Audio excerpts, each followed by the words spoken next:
Bienvenido a tu podcast Conciencia Libre, podcast que busca analizar la actualidad desde diferentes perspectivas de la psicología. Yo soy Juan Pablo Morales, soy psicólogo y ayudo a las personas a mejorar su salud mental y sus relaciones. A través de los diferentes capítulos de Conciencia Libre, vamos a analizar, vamos a comprender las más profundas motivaciones del ser humano y su realidad para que puedas poner en práctica lo aprendido y mejores tu salud mental y tus relaciones. Bienvenido.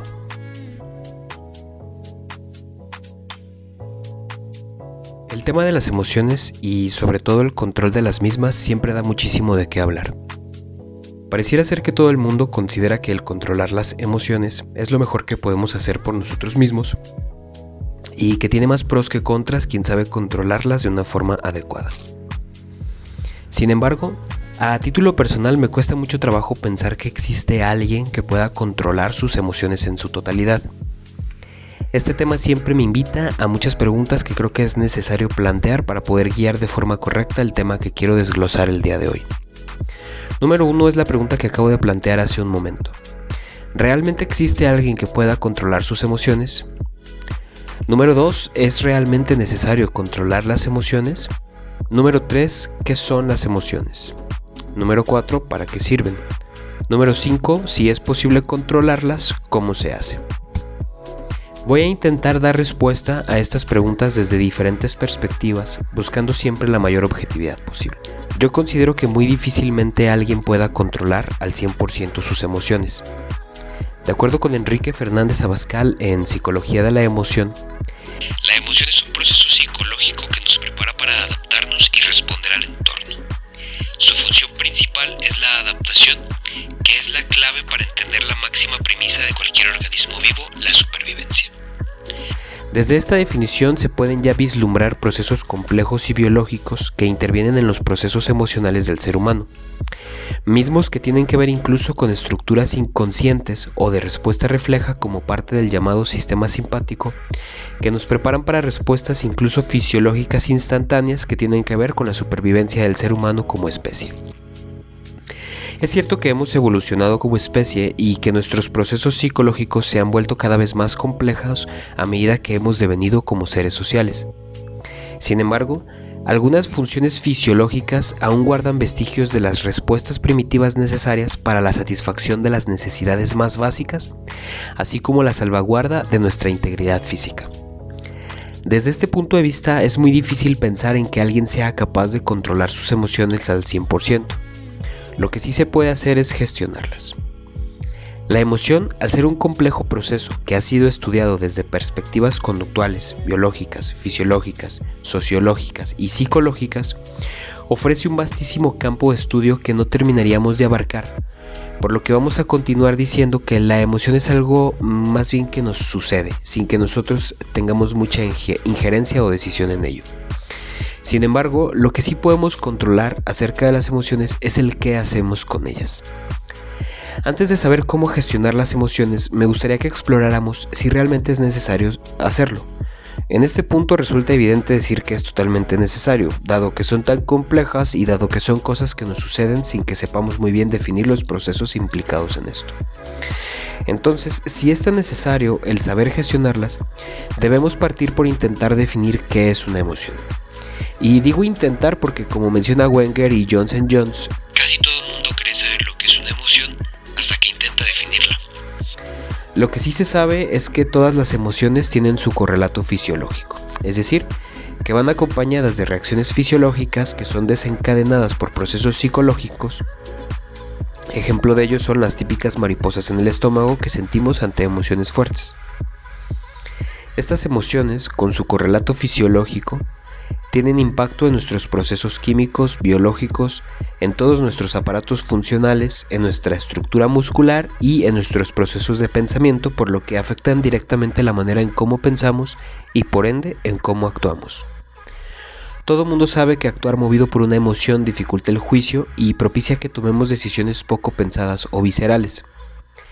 Esto habla de cómo las emociones se sienten en las vísceras e involucran no solo complejos procesos psicológicos, sino también conductuales, biológicos y fisiológicos. La conducta más visible y medible que tenemos los seres humanos ante una emoción son las universales expresiones faciales y corporales que van en concordancia con la emoción que la persona observada vive. Adicional, todo mundo podemos interpretar la emoción de alguien con solo observar la expresión facial y el lenguaje corporal que sostenga. Como ya habíamos mencionado con anterioridad, además de estos elementos, las emociones se caracterizan por una marcada tendencia a la acción en quien las vive. Esto es lo que llamamos actuar por impulsividad movidos por una emoción. En este punto es obvio el por qué deberíamos ser capaces de manejar las emociones. Dado que esta impulsividad emocional nos puede llevar a cometer acciones de las cuales nos podamos arrepentir después, una vez que la emoción ya se fue y podemos juzgar los panoramas más racionalmente. En términos generales, las emociones se pueden definir como una alteración del ánimo intensa y pasajera, agradable o penosa, que va acompañada de cierta conmoción somática. Esto según la definición de la RAE. Las emociones se pueden clasificar en displacenteras y placenteras. Las primeras nos ayudan a evitar el dolor y adaptarnos a un entorno buscando siempre la integridad y la supervivencia. Por este motivo pasan fácilmente a la acción.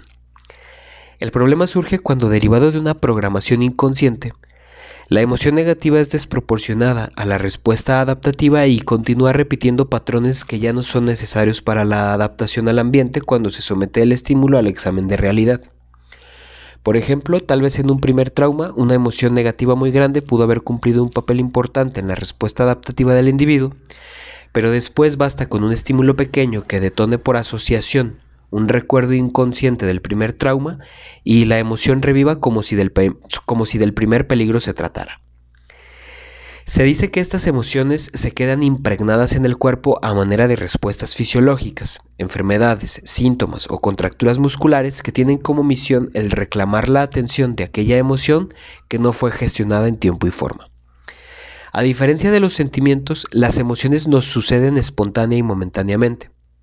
Los sentimientos, por su parte, son interpretaciones que hacemos de emociones que se han sostenido en el tiempo. Las emociones se sienten y los sentimientos se integran a una experiencia con una racionalización. Cuando las emociones se convierten en un problema que debe ser gestionado, como es en los casos que ya revisamos con anterioridad, entonces necesitamos un plan de acción, sobre todo si esas emociones tienden a ser avasalladoras. En este punto es crucial el papel que juega la tríada cognitivo-conductual en la interpretación de estos conceptos. Esta tríada está compuesta de pensamientos que generan sentimientos y sentimientos que generan acciones.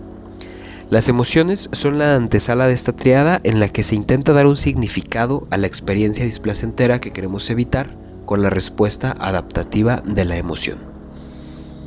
Una vez que experimentamos una emoción displacentera, al seguirle un correlato somático, nuestro aparato psíquico intentará darle una interpretación a nuestros actos seguidos de esta emoción para hacernos creer que fue una decisión personal y no que esa acción estuvo comandada por una impulsividad de la que ni nos damos cuenta.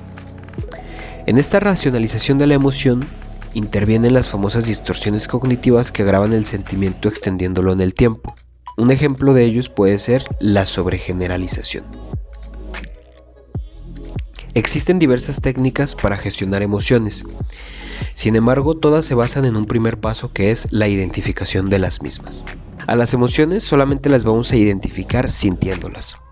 A las emociones no se les puede racionalizar ya que se deben vivir, experimentar, sentir para poder después nombrarlas y entender cuál función protectora quieren cumplir al manifestarse en cualquier circunstancia. Recordemos que la emoción está tratando de protegernos de un peligro ya sea físico o psicológico, y no debemos echar en saco roto lo que la emoción está intentando decirnos. Para identificar alguna emoción basta con sentir un displacer psicológico y preguntarnos qué es lo que siento, en qué parte de mi cuerpo lo siento, a qué se le parece, cuándo fue la última vez que sentí algo similar y de qué peligro me quiero proteger. Pero para esto hay que estar muy conscientes de nosotros mismos. Las técnicas de mindfulness, que involucran técnicas de respiración o relajación, nos ayudan bastante. Sin embargo, retomando la recomendación inicial, debemos de tener un plan de emergencia que nos ayude a gestionar correctamente nuestras emociones, el cual debe incluir siempre los siguientes 3 pasos. Número 1, un método que nos funcione para la identificación de las emociones, que puede ser la relajación progresiva, el mindfulness, la respiración o cualquier otro método que nos ayude a estar conscientes de nosotros mismos y de nuestro cuerpo.